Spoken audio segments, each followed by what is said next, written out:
El título de esta presentación se llama Gestión de riesgos en obras subterráneas. El tópico de esta presentación está asociada con un trabajo que llevo varios años haciendo a partir del trabajo en el grupo de prácticas contractuales de la Asociación Mundial de Túneles, que se llama el grupo número 3, que se conformó un grupo de trabajo conjunto con FIDI, que es la Asociación Mundial de Ingenieros Consultores, que es una entidad que produce estándares de contrato para obras de infraestructura de distinto tipo y se generó un estándar de contrato específico para obras subterráneas. Es la primera vez que se hace pues, en el mundo y ha sido pues, bastante bien recibido en la industria y con mucha expectativa y pues no habíamos tenido de presentarlo pues, ampliamente dentro de Ingetec. Algunas personas han estado vinculadas, pero más allá de del tema de FIDIC es aprovechar esto como una disculpa para discutir y presentarles un enfoque de gestión de riesgo como una forma de pensar y de desarrollar ingeniería y de desarrollar proyectos. Y eso vamos a presentar hoy. O sea, si bien vamos a evolucionar de prácticas contractuales a cosas concretas que plantea el libro Esmeralda, lo interesante es transmitirles como toda una evolución del pensamiento de manejo de riesgo y cómo ha ido cambiando la forma del manejo a nivel mundial en este tipo de proyectos. Contenido general son las consideraciones generales sobre la gestión de riesgos en proyectos de ingeniería, pasando después a gerencia de riesgos en geotecnia e ingeniería de túneles. Después una discusión de megaproyectos y riesgo y algunas características particulares que se deben tener en cuenta para pasar a una discusión de las metodologías de estándares de gestión de riesgo. Después discutir la asignación contractual de riesgos como una alternativa de manejo, pasando a la gestión de riesgos en diferentes esquemas de contratación, cómo ha sido después la evolución de buenas prácticas contractuales en obras subterráneas y ya después nos metemos en algunos aspectos particulares del libro Esmeralda y finalizamos con conclusiones. Hay un libro fascinante que se llama Contra los dioses, la historia del riesgo, de un señor que se llama Peter Bernstein, que si bien viene del mundo financiero, pues esto como una forma de pensar, de manejar la incertidumbre, es aplicable para nuestra realidad de ingeniería. Antes del Renacimiento, la gente le asignaba el futuro a la designación y albedrío de los dioses. Era algo aleatorio, suerte, y solamente se pudieron dar grandes avances en la humanidad cuando ese paradigma se rompió y la humanidad empezó a reconocer que si bien nos enfrentamos permanentemente a una incertidumbre, a un futuro con incertidumbre, tenemos posibilidades de manejar y mitigar los riesgos y no simplemente tenemos que resignarnos a aceptarlos. La gerencia de riesgos tiene muchos beneficios. En primer lugar, pues nos facilita conseguir los objetivos de los proyectos. El riesgo nos puede mover de lograr alcanzar esos objetivos, nos permite tener una sostenibilidad a largo plazo, nos permite anticipar a los problemas, evita que nos acorralen contra una esquina, sino tengamos alternativas, plan B, plan C antes, con estrategias de mitigación claras y las entidades, empresas que logran un manejo adecuado del riesgo generan una ventaja competitiva en las industrias en que se mueven. En el mundo de ingeniería, hasta hace relativamente poco, la forma como manejábamos el riesgo era bastante implícito, a punta de sentimiento de hígado del ingeniero o ingeniera que con experiencia, que sentía que algo estaba así, pero no había un manejo riguroso. Hasta hace relativamente poco, pues la gente ha empezado a reconocer el inconveniente de esta práctica y se ha vuelto mucho más formal y explícito en esta gestión de riesgo, con códigos, con metodologías mucho más estructuradas. Eso ha sido bastante claro también en el mundo de geotecnia, donde pues el tema del manejo de la incertidumbre y la variabilidad es algo del día a día. En geotecnia, a diferencia de otras ramas de la ingeniería, lidiamos con la madre naturaleza, que de madre no tiene mucho algunas veces y presenta pues una heterogeneidad y una variabilidad pues tanto espacial como en el tiempo. Los materiales es muy difícil caracterizarlos con mucha precisión y es en esta rama, en uno de los aspectos de la ingeniería donde más tenemos que aplicar este enfoque de solución de problemas. En el mundo de proyectos como tal, uno puede definir un proyecto de acuerdo con lo que estipula el EPMI, que es un esfuerzo temporal para crear un servicio o producto con un resultado único. ¿Eso qué quiere decir? que por más de que hacemos proyectos similares, los proyectos no son igualitos cada vez y cada vez nos enfrentamos a cosas diferentes. Es diferente a un, no sé, proceso industrial donde las cosas son repetitivas y las eficiencias son esos pequeños ajustes. En un proyecto, por más de que hayamos hecho 20 hidroeléctricas, cada hidroeléctrica tiene sus particularidades y en consecuencia estamos enfrentados a una mayor incertidumbre. En ese contexto, la gerencia de riesgo tiene que estar embebida e integrada en todas las actividades de procesos. O sea, no es una práctica adicional burocrática como un proceso adicional, sino tiene que estar metido en todas partes. Entonces, como decíamos, en esa realización que se dio desde hace muchos años, el problema muchas veces del análisis de riesgos es que por lo general está basado en juicio de expertos y el juicio de expertos pues tiene todo tipo de sesgos cognitivos que generan bias hacia ciertos análisis en el manejo que tenemos. Además, como no son cosas recurrentes, es muy poca las publicaciones y datos que tenemos de temas históricos para poder decir, ok, esto ocurrió en tales y tales proyectos y yo lo puedo extrapolar directamente en el que tengo. Con frecuencia nos ocurre que cuando los proyectos se terminan, pues el equipo se disuelve y empezamos el otro porque tenemos presiones de tiempo, de otras cosas. Y lo que ocurre es que no invertimos tiempo en reflexionar, absorber y capitalizar experiencias de esos proyectos y en consecuencia reinventamos la rueda y volvemos a cometer los mismos errores con frecuencia. Como dicen, al perro no lo capan dos veces, hay veces nos capan varias. Esa es una realidad si no aprendemos de los errores de otros o de los problemas de otros y de los nuestros en proyectos pasados y realmente capitalizamos y absorbemos esas experiencias. Cuando los nuevos proyectos se encuentran en la etapa de planificación, los procesos de planificación y gestión de riesgos suelen basarse en la vaga memoria de los miembros del equipo que han tenido experiencias similares en el pasado. Es un conocimiento tácito que algunas personas tienen, una memoria vaga con la experiencia y no en algo riguroso, que es lo que hemos tratado de cambiar en los últimos años en Ingetec, en tratar de formalizar un proceso de lecciones aprendidas que capte, analice esos conocimientos y los vuelva conocimiento institucional. En geotecnia, como les decía, pues el manejo de la incertidumbre es algo pues que se viene gestionando desde hace mucho tiempo. Esto, pues algunos de los padres de la geotecnia como Terzaghi y Peck fueron promotores, por ejemplo, del método observacional. El método observacional no es el método de la chambonería de miremos a ver qué pasa y vamos ajustando, sino un método sistemático que, por ejemplo, está regulado en el Eurocode, donde uno reconoce los riesgos, reconoce que pueden haber circunstancias desfavorables y uno tiene predefinido un curso de acción e implementa unas medidas adicionales o correctivas si el monitoreo del comportamiento pues, de las estructuras o excavaciones o de los materiales indican algunos comportamientos desfavorables. Este método es un reconocimiento explícito de esa incertidumbre. En obras subterráneas, los riesgos se magnifican por varias razones.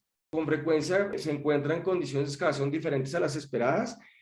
La exploración y caracterización de un túnel como una obra lineal se vuelve mucho más compleja por las dificultades de acceso a hacer perforaciones en zonas remotas de difícil acceso, la longitud compleja.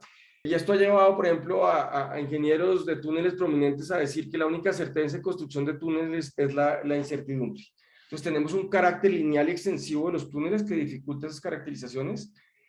Un aspecto bastante único en túneles que es la mayoría de las actividades están en ruta crítica. Es decir, que si nos encontramos con unas condiciones imprevistas, es difícil meter más maquinaria a otro frente de excavación adicional porque tenemos que hacer una ventana y toma tiempo.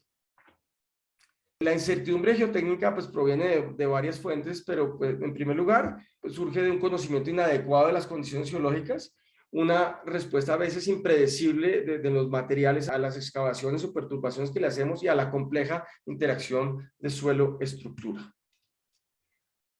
A raíz de esta realidad necesitamos también prácticas contractuales específicas. Podemos decir que tal vez en el mundo de obras subterráneas es en ingeniería donde la interacción y el complemento de las prácticas contractuales es más necesaria integrarlo a la parte técnica para que tanto los métodos de diseño como de construcción sean eficaces y eficientes durante construcción.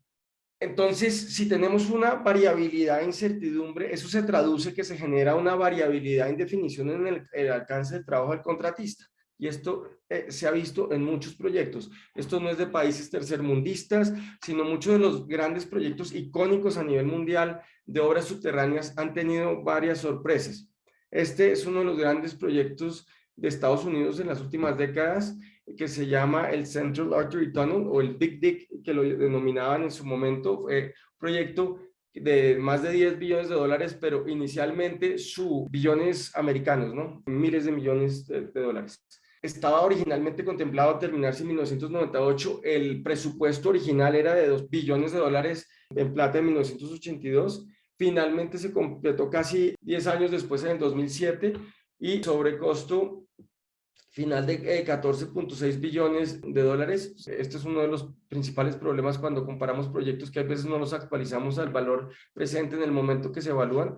8 billones comparados con la misma plata del 1982, es decir, un sobrecosto aproximado de casi el 200%. También hubo problemas de filtraciones y comportamiento de las materiales, incluyendo fatalidades.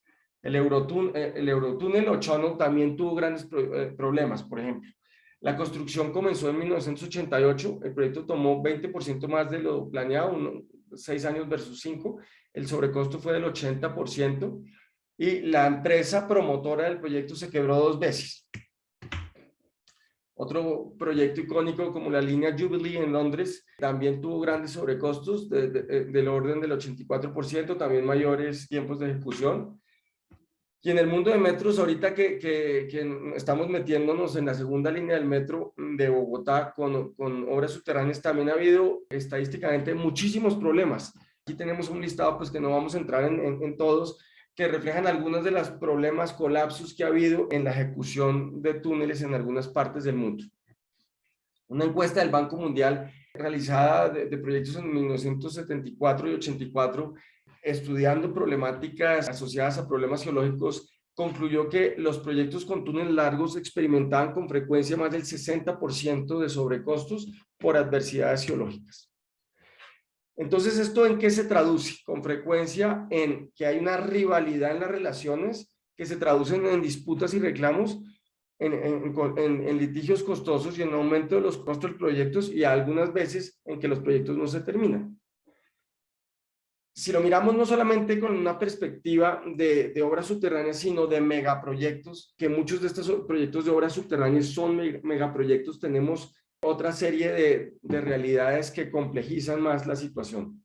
Típicamente un megaproyecto es altamente complejo, tiene múltiples interacciones, múltiples restricciones con stakeholders de diversa índole, CAPEX de gran magnitud, larga duración, afectados por cambios socioeconómicos, interferencia con proyectos de infraestructura existentes, servicios públicos y otros proyectos.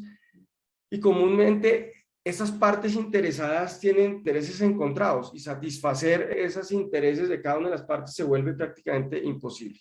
Con frecuencia, los presupuestos de muchos grandes proyectos son subestimados para tener aceptación política, para que salgan adelante. Los presupuestos en etapas muy tempranas, con proyectos muy esquemáticos, son tomados como la línea base, como que eso es lo que es, y ni siquiera los actualizan con el costo del dinero en el tiempo, no los llevan a valor presente. Entonces hablan de sobrecostos cuando ni siquiera han llevado el valor presente la comparación. No, los presupuestos no toman en cuenta la incertidumbre. Por ejemplo, en algunas partes, por ejemplo, en el DOT, el Departamento de Transporte del estado de Washington, en Estados Unidos, exige que la cuantificación de presupuestos hoy en día tenga en cuenta la variación, que se hable en términos probabilísticos y no determinísticos de los presupuestos.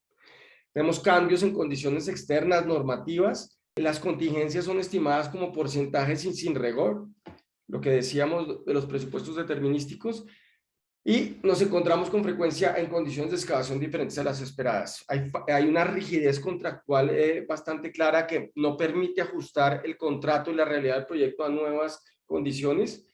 Hay una asignación inapropiada de riesgos y con frecuencia una deficiente implementación y gerencia del proyecto.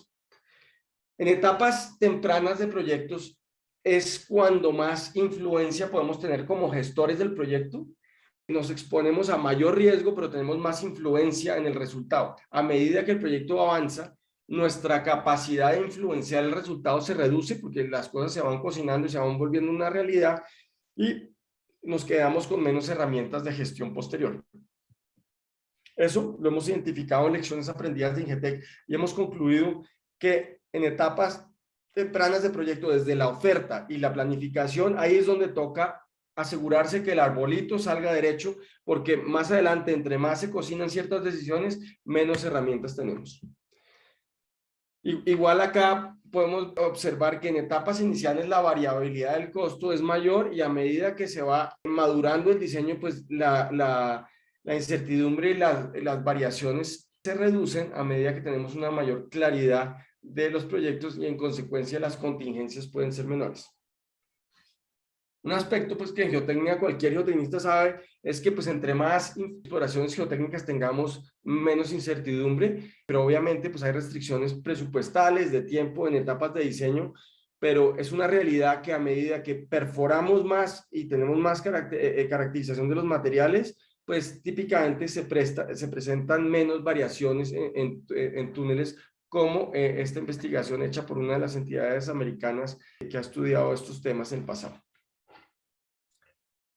Como la mayoría sabe, los proyectos se enfrentan típicamente a lo que se denomina la triple restricción. Tenemos que satisfacer simultáneamente tres restricciones: tiempo, costo y alcance y calidad. Es como una mesa con tres patas. Si cojea una de las tres patas, se cae la mesa. Tenemos que satisfacerlo. Los riesgos tienden a movernos y a impedir que cumplamos esto, y a nivel de gerencia de proyecto tenemos que mantener ese triángulo balanceado y lograr que no se nos desbalancee ese equilibrio que tenemos. Cuando nos enfrentamos al riesgo, la actitud de muchas personas es enfocarse o acudir a la estrategia del avestruz, que es meter la cabeza en el hueco y tratar de evitar enfrentar el riesgo a ver si se va por sí solo. Y la verdad, pues esto surge porque es estresante, intimidante, a la gente le cuesta lidiar esto, pero si hay una realidad es que los riesgos no se van solitos, toca agarrar el toro por los cachos y enfrentarlo porque no se van solitos y toca darle su manejo y no podemos acudir a esa realidad. Uno de los temas asociados a riesgo que genera mucha debate y confusión es que se confunden los términos. Entonces empecemos a clarificar qué es el riesgo y qué son los distintos temas asociados. Empecemos por incertidumbre. La naturaleza de la incertidumbre se determina como la probabilidad de ocurrencia de un riesgo es estimada. Podemos tener incertidumbre de dos tipos: aleatoria, que es la que tenemos, por ejemplo, cuando jugamos dados o jugamos en un casino, que es aleatoria y probabilística y no es un tema que controlamos, y la otra que es epistemológica, es decir, por falta de conocimiento, que esa está muy relacionada pues con lo que tenemos en el mundo de geotecnia. Entonces, nosotros podemos estimar la probabilidad en función de esto de distintas formas, con una frecuencia relativa que está asociada a la probabilidad y con un grado de creencia. Ese término pues en español no es tan adecuado, en inglés es degree of belief. ¿Qué tanto creemos que va a ocurrir? Que es así como estimamos típicamente la probabilidad de ocurrencia cuando hacemos análisis de riesgos, y eso se vuelve bastante subjetivo. Típicamente el marco general que han abogado pues distintas entidades a nivel mundial para la gestión de riesgos empieza por identificar el riesgo. Es la etapa más importante. Riesgo que no se identifique pues no se puede manejar, no sabemos que existe, y obviamente se necesita experiencia típicamente para saber la posible ocurrencia de un riesgo. Después pasamos a la parte de evaluación del riesgo. La evaluación del riesgo pues nos permite caracterizarlo y entender su probabilidad de los impactos que tiene para posteriormente pasar al manejo del riesgo. Y tenemos distintas herramientas para manejarlo. Podemos decir, lo asumo, es decir, me quedo con él, lo mitigo, lo transfiero a un actor, puede ser contractualmente, o lo evito. En un mundo de túneles, por ejemplo, si tengo una falla en un sector, pues yo puedo tratar de evitar el riesgo con un trazado diferente y evito ese riesgo, por ejemplo. Los riesgos deben monitorearse permanentemente y revisarse, por esto se vuelve un loop. Eso lo hemos tratado de cambiar en la metodología de riesgos de Ingetec, porque antes pues hacíamos un ejercicio y lo dejábamos entre un cajón y no le volvíamos a parar bolas, y estamos tratando de que haya realmente un monitoreo permanente y que sea como un análisis vivo que va evolucionando en función de que el proyecto va madurando y se enfrenta a otras realidades. Parte de lo que hemos tratado de implementar en Ingetec y que no se utiliza a nivel mundial, y una de las cosas que puse yo en mi tesis doctoral, era meter el tema de análisis de riesgos, de lecciones aprendidas en el loop o en los manejos típicos de gerencia de proyectos y gerencia de riesgos. Típicamente entonces empezábamos simplemente a caracterizarlos, a identificarlos, a manejarlos, aparentemente solamente el juicio experto y no un manejo riguroso de lecciones aprendidas anteriores documentadas con rigor, para que este loop tuviera pues una base mucho más sólida y no simplemente a punta del pinochazo de la estimación del juicio experto. Algunos errores comunes en gerencia de riesgos contemplan temas como el riesgo clave no son identificados. Eso lo hemos visto, por ejemplo, en debidas diligencias de empresas bastante serias, que hemos visto sus análisis de debida diligencia. Muy bonito el análisis, súper riguroso, pero no le pegaron por ninguna parte a los riesgos críticos. Entonces, pues no se les da ningún manejo. La asignación del riesgo no es claro, no se pone quién es el papá o la mamá del riesgo con claridad. Se le transfiere el riesgo a una parte que no tiene elementos para controlarlo. Eso le fascina pues a las entidades estatales, que transfieren a contratistas riesgos que no tienen elementos para gestionar. Los riesgos permanecen en el cajón de la gerencia de proyecto y no se utilizan como herramienta de gestión, no son monitoreados y nuevamente no son reevaluados durante la vida útil del proyecto. Como comentábamos, pues tenemos diferentes estrategias de manejo. Algunas entidades creen que entonces aseguremos todo, pues no necesariamente es la forma más efectiva. Nadie se traga un riesgo gratis y no va a cobrar. Entonces, como concepto, uno debe tratar de asignar el riesgo a su dueño natural. ¿Quién lo puede controlar mejor dentro de los actores de un proyecto? La estrategia de contratación y el tipo de contrato son elementos fundamentales para identificar, regular y asignar los riesgos en un proyecto. Establecen quién es el propietario del riesgo y en consecuencia quién debe manejarlo. Y adicionalmente, al de identificar quién es el responsable de gestionarlo, también determina la motivación para evitar. La asignación contractual de riesgos define problemas fundamentales como la contingencia de los contratistas. Como decíamos, entre más se le transfiera riesgo a un contratista, si estamos hablando de actores sofisticados, pues van a ponerle más riesgos. A mayor riesgo, mayor contingencia y mayores precios en procesos licitatorios. El comportamiento contractual y las actitudes contractuales también se generan. Si de entrada tenemos unos contratos desequilibrados, van a ser bastante litigiosos y enfrentados. Tampoco la idea es llegar a que entonces los proyectos tienen riesgo cero. No existe proyecto con riesgo cero, y entonces se implementa un concepto que es el ALARP, as low as reasonably possible, porque llega un momento pues que el costo de mitigarlo es tan grande pues que no tiene sentido. Entonces debe haber un balance entre la exposición al riesgo y la gestión que le damos.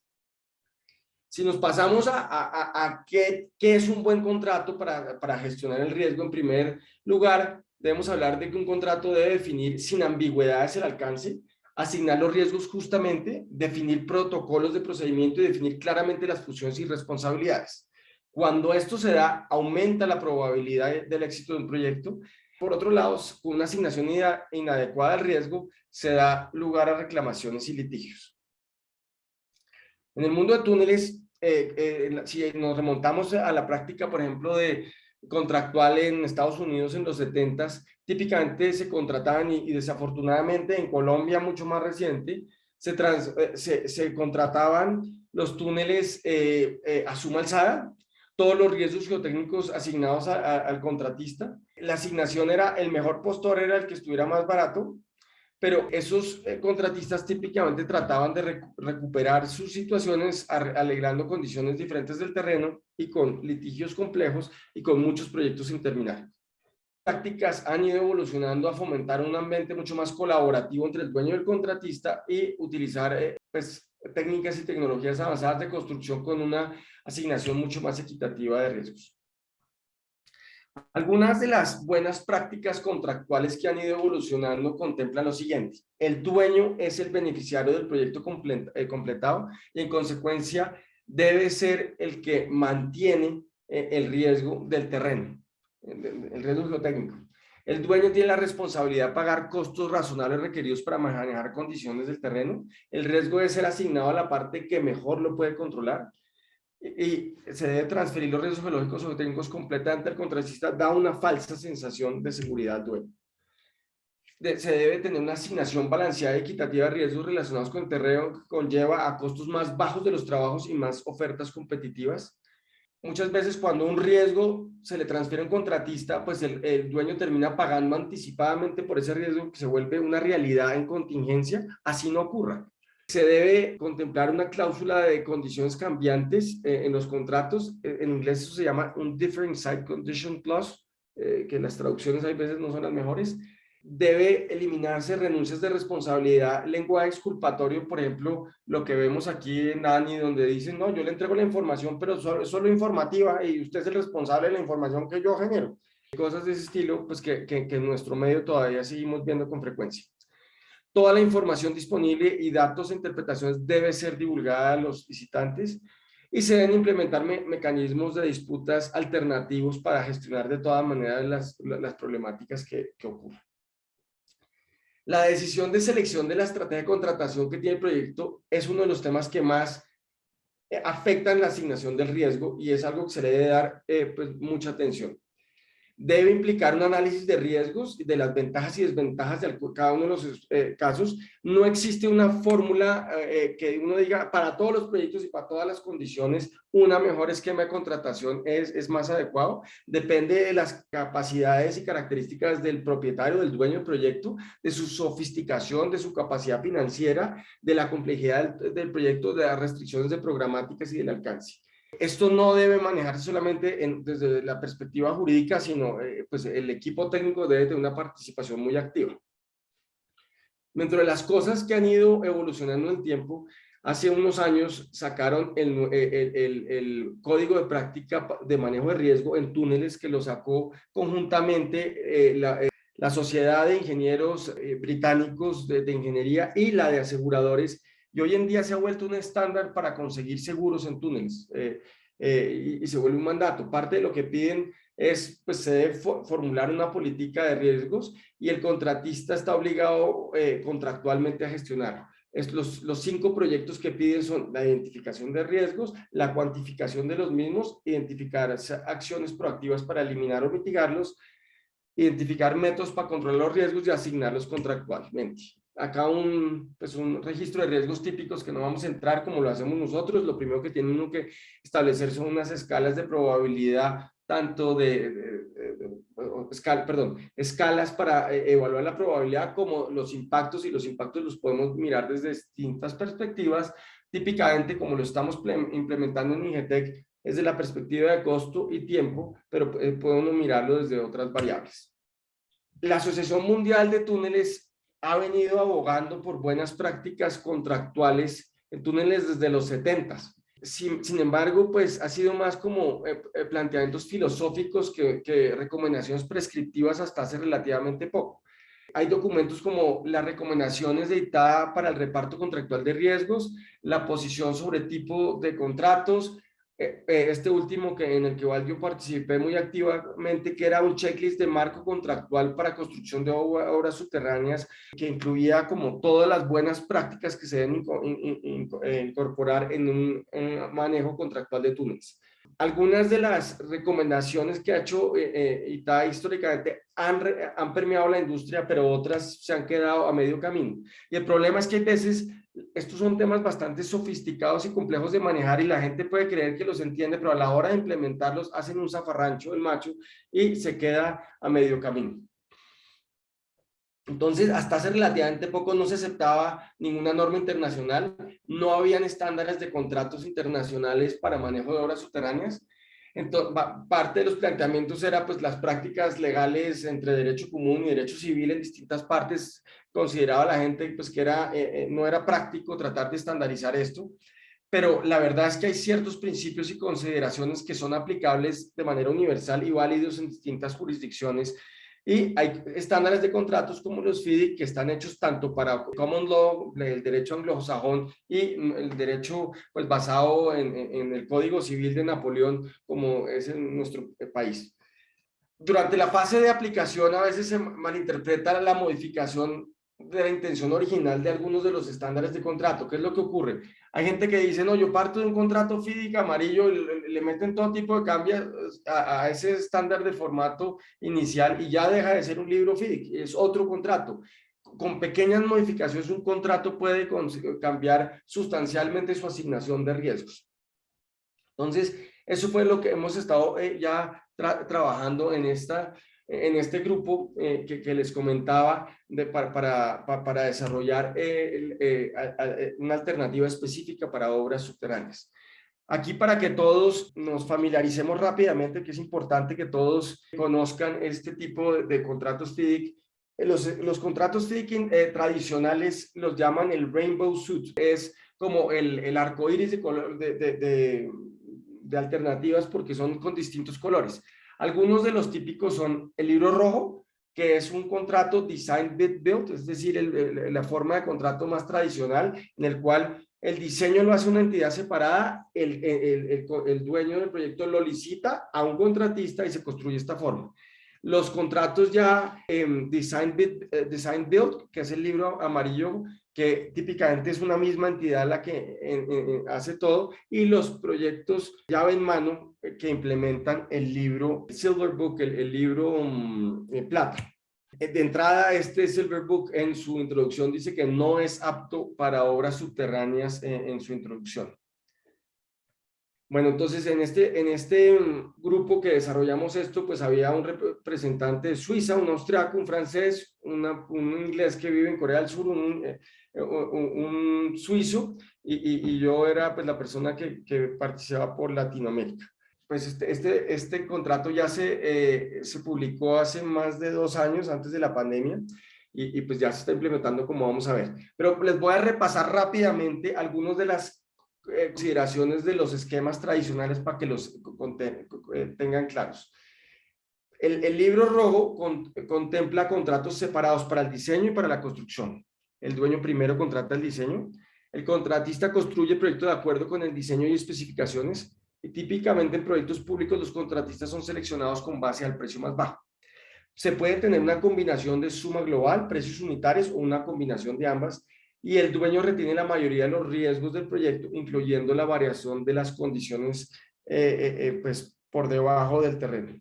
Ventajas y desventajas. Típicamente, una de las principales ventajas es el diseñador tiene más tiempo para llevar a cabo los diseños y estudios.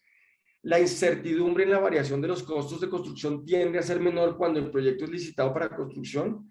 Y finalmente, mayor control del dueño con una responsabilidad más enfocada y el precio de la construcción está basado en un diseño final y completo que, como veíamos en una gráfica que les mostré, reduce esa contingencia, esa incertidumbre y se tiene un mayor control de la calidad. Entre las desventajas está que típicamente tiene o implica mayores tiempos de desarrollo completo del proyecto.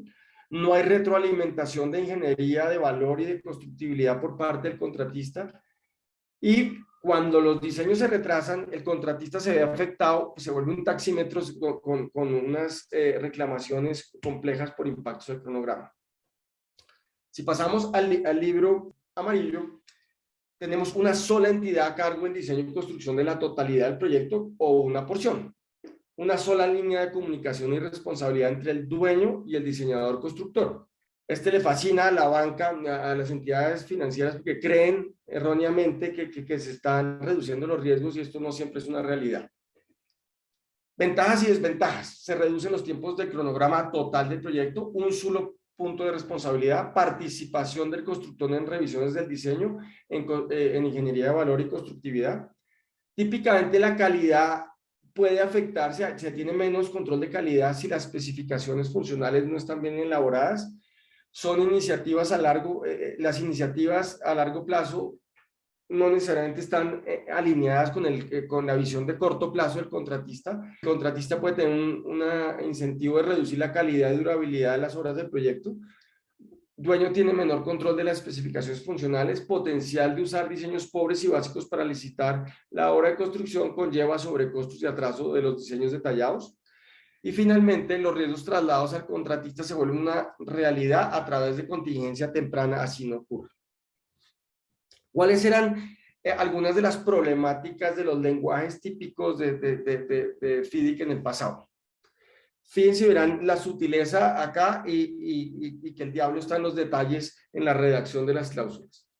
El dueño asume el riesgo de condiciones físicas que no podrían haber sido razonablemente previsibles por un contratista experimentado en la fecha de licitación. El dueño debe proveer toda la información y datos relevantes que tiene sobre las condiciones superficiales y el contratista está obligado a inspeccionar el sitio y procurar la información necesaria que puede afectar los trabajos. Esto a primera vista suena bastante balanceado y razonable. El problema está en lo rojito. ¿Qué carajos quiere decir razonablemente previsible? Y pongamos a dos personas juntas a que, de contraparte a que lleguen a un acuerdo a qué es razonablemente previsible y no van a llegar a un acuerdo. Típicamente el libro rojo permitía una extensión de tiempo y costos adicionales si las condiciones físicas no eran razonablemente previsibles o eran diferentes, perdón. La filosofía de distribución era razonable, el dueño era el que se le asignaba los riesgos del terreno, pero nuevamente este tema de razonablemente previsible se prestaba para todo tipo de disputas. Entonces, dentro de los cambios que se han visto necesarios son los siguientes: incluir una cláusula más específica sobre las condiciones cambiantes del terreno, incorporar una línea de base geotécnica, un GBR, que en GETEC implementamos en varios proyectos, utilizar un sistema de pago por contrato de precios unitarios para los ítems que se vean afectados para las diferentes condiciones cambiantes del terreno, es decir, un contrato con cierta flexibilidad para ajustarse a esa realidad. Un sistema de clasificación del terreno que refleje propiamente el costo de excavación y soporte de condiciones particulares. Esto viene de la práctica de Europa Central de clasificación del terreno, Suiza, Austria, que tienen un historial muy grande que lo incorporamos como INGETEC desde los 80, 70, cuando se empezó a construir algunos de los grandes proyectos como Chingaza. Desde por eso es que con frecuencia algunos han visto el debate en el cual nosotros nos oponemos a utilizar, por ejemplo, el Q de Barton, el RMR como elemento de clasificación contractual, porque son recetas de cocina problemáticas para entender la complejidad y alinear los incentivos. No me voy a poder detener sobre ese aspecto con demasiado detalle, pero podemos hablar en una siguiente reunión al respecto. En primer lugar, la línea de base geotécnica, y esa es la base contractual. Un tema que algunos dueños pues malinterpretan es que lo interpretan como si fuera un hecho geotécnico, es decir, que la base geotécnica así va a ser el terreno. Y la verdad es lo que simplemente es la base con el cual el contratista debe hacer su oferta, pero puede tener variaciones. Está sujeta a interpretación y si eso no lo entiende el dueño, entonces termina haciéndose una línea de base geotécnica extremadamente conservadora y pierde su razón de ser y su efectividad. Entonces, facilita que el contratista entienda las complejidades y restricciones del proyecto, alerta a los oferentes sobre el riesgo del proyecto y debemos evitar lo que les decía, a que sea demasiado conservador que pierde pues toda razonabilidad. Esto se da a veces cuando el dueño trata de responsabilizar al diseñador de cualquier variación. La EBR establece las condiciones contractuales anticipadas durante construcción, establece la asignación de riesgos geotécnicos y proporciona indicaciones claras en los documentos contractuales para la resolución de disputas relacionadas con las condiciones del subsuelo. Debe ser parte de los documentos contractuales, no solo una referencia, debe ser parte integral del contrato común en una jerarquía importante. Decía, voy a pasar por esta parte rápido para ir moviendo sobre los distintos aspectos.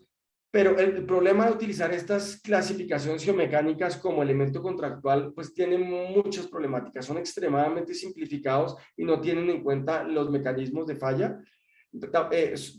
Tampoco consideran algunos aspectos fundamentales en el comportamiento de la excavación como esfuerzos in situ, el tipo de roca, la geometría de la excavación. Algunos parámetros que se requieren para la clasificación no están disponibles cuando uno está en el frente. Se basan en un número que se deriva de experiencias limitadas en condiciones no necesariamente aplicables y en consecuencia pues uno no debe seguir estas recetas de cocinas como elemento contractual. Y esto, pues el debate lo hemos dado algunas veces perdidas, lo estábamos dando ahorita en Bolivia recientemente en Miguillas, y hay ciertos clientes que no quieren entender porque la implementación del otro sistema es mucho más fácil. Entonces voy avanzando hacia ya qué es el libro Esmeralda. Entonces es esta nueva versión que complementa esa versión de arcoíris de los otros libros existentes, que no me detuve en todos los otros, que hay otros adicionales a los que comenté. Entonces, dentro de los principios fundamentales del libro Esmeralda está la asignación equitativa y balanceada de riesgos, la inclusión de una línea base geotécnica para establecer los límites contractuales de las condiciones físicas previstas durante construcción, la divulgación de toda la información geológica y geotécnica disponible a los proponentes. El contratante debe entregar un diseño referencial factible en excavación y soporte. Está basado en lo que es el libro amarillo, es decir, un design build, un contrato, pero también se puede ajustar para que sea un contrato tipo diseño del dueño, es decir, como está contemplado en el libro rojo.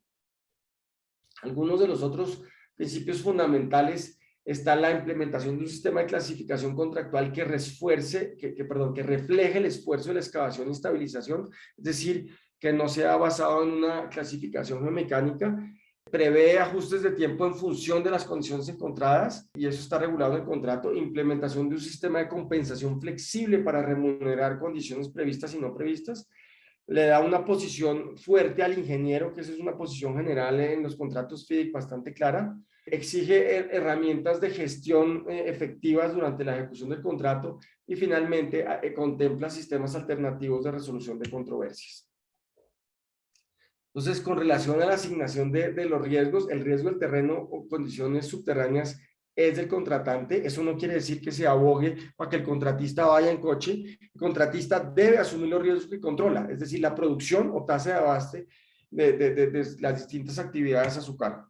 Bueno, ya hablamos un poco del GBI, las características, y yo creo que esto se vuelve un poco redundante. En esencia, lo que está en el GBR es lo previsto, y lo que no está es imprevisto, y eso ya se va a manejo de condiciones variantes y puede traducirse en un reclamo, pero pues ya dijimos los otros aspectos que están resaltados acá. Adicional a la GBR se sacan una serie de cuadros de apéndices, en inglés se llaman el Schedule of Baselines, donde cada una de las actividades están itemizadas para las actividades que tienen potencial de variación importante, esencialmente excavación y soporte, y están amarradas a las consideraciones del GBR. El contratista tiene que llenar sus tasas de producción o avance y sus precios para cada una de las mismas, y el cronograma final del proyecto se ajusta en función de las mismas.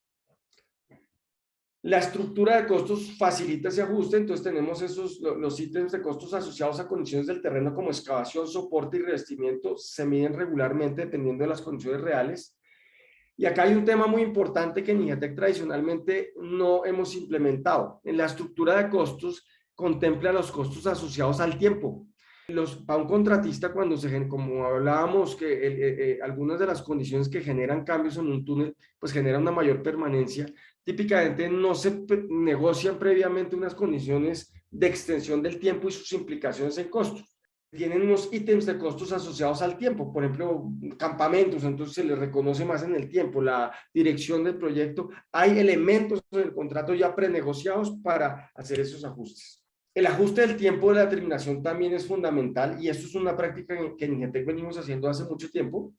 Entonces, el tiempo disponible para el contratista para la excavación, soporte y revestimiento debe evaluarse y revisarse en función de la diferencia entre las condiciones físicas del terreno previstas y las cuantificadas en los cuadros base versus las condiciones realmente encontradas. Entonces, se prevé ese mecanismo de ajuste, y no debe darse ajuste si se presentan diferencias entre las tasas previstas de producción del contratista versus las realmente alcanzadas para condiciones del terreno previstas. Es decir, el ajuste solamente es por cambio de las condiciones, no porque el contratista está avanzando diferente a lo que tenía previsto para unas mismas condiciones del terreno. La clasificación del terreno, entonces, debe incluir cosas como lo que tenemos nosotros en nuestras especificaciones, la calidad de estructura de la roca, es decir, de todas maneras tiene que haber ciertos parámetros físicos, pero lo más importante es esa alineación entre lo que le cuesta al contratista y la clasificación contractual. De esa forma se evita que el contratista juegue a tratar de clasificar el terreno distinto a lo que realmente necesita. Para eso se incluyen métodos de excavación, tipo, promedio y cantidades de soportes, secuencia de excavación, deformaciones esperadas y si se requieren, por ejemplo, métodos de construcción auxiliares para un tipo de terreno particular. De todas maneras, se van a dar litigios y disputas en túneles y en proyectos costosos y en ese sentido, TAA y FIDIC siempre han promovido por mecanismos de resolución de controversias alternos. Los jueces y unos jurados, pues en el mundo anglosajón, típicamente no tienen la sofisticación técnica para entender la complejidad de estas disputas. Se ha venido abogando por lo que se llaman los paneles de resolución de controversias, en inglés los Dispute Review Boards. En IGETEC, algunas personas han sido miembros de paneles. Mi papá ha sido miembro, por ejemplo, el de Coca-Cola Sinclair, que es uno de los más grandes que ha habido en el mundo. Carlos Ospina fue miembro del Dispute Review Board del proyecto Ertan en China, que fue un proyecto gigantesco en unos momentos. Y la idea son unos paneles típicamente integrados por ingenieros y con un abogado, que típicamente es como el presidente del panel, que participan desde el principio del proyecto, entonces tienen las condiciones frescas y permanentes, entonces cuando sale la controversia, hacen su recomendación. Esos paneles pueden tener varios manejos, pueden tener, en algunas jurisdicciones pueden decir que sus obligaciones son obligantes o otras simplemente una recomendación, pero típicamente los tribunales de arbitraje tienden a acogerlas en vista que viene de un panel independiente. Si pasamos a las conclusiones, el contrato es una de las principales herramientas gerenciales con las que se cuenta para asignar y gestionar los riesgos. Las obras subterráneas requieren consideraciones contractuales especiales para ser exitosas. La eficacia de los métodos de diseño y construcción están ligadas también al manejo contractual. El libro Esmeralda, que es la nueva forma de contratos FIDIC para obras subterráneas, se desarrolló buscando una asignación equitativa y balanceada de riesgos, donde el contratante retiene el riesgo de las condiciones del terreno, el contratista, sin embargo, es responsable del riesgo asociado a su desempeño y eficiencia de construcción, que son los que controlan. El contrato usa una línea base geotécnica para establecer contractualmente las condiciones previstas del terreno y asigna el riesgo entre las partes. Si las condiciones del terreno varían versus las previstas en el GBR, se presentará una influencia en el tiempo y costos para la excavación, soporte y revestimiento de las obras. El libro Esmeralda contempla el tiempo de terminación del proyecto, se ajusta en función de esas condiciones encontradas si se afecta la ruta crítica. El libro Esmeralda hace un par de meses lo avaló ya el Banco Mundial para ser utilizados en sus proyectos y en algunos proyectos a nivel mundial ya los principios han empezado a implementarse. En los nuevos túneles que se están construyendo y diseñando en este momento para el acelerador de partículas en Suiza, el CERN, se están implementando otro ILUMI en Suiza. El nuevo túnel de Gotardo en Suiza también está siguiendo estas alternativas de ruta de las naciones, otro entre Argentina y Chile que se llama Agua Negra, y finalmente el Euroalpin, que es un señor túnel entre Lyon y Torino, entre Francia e Italia, también ya está implementando esto, es decir, que pues no se está quedando en teoría, obviamente van a haber ajustes y cosas que estamos revisando, pero pues ya es una realidad que se está empezando a implementar.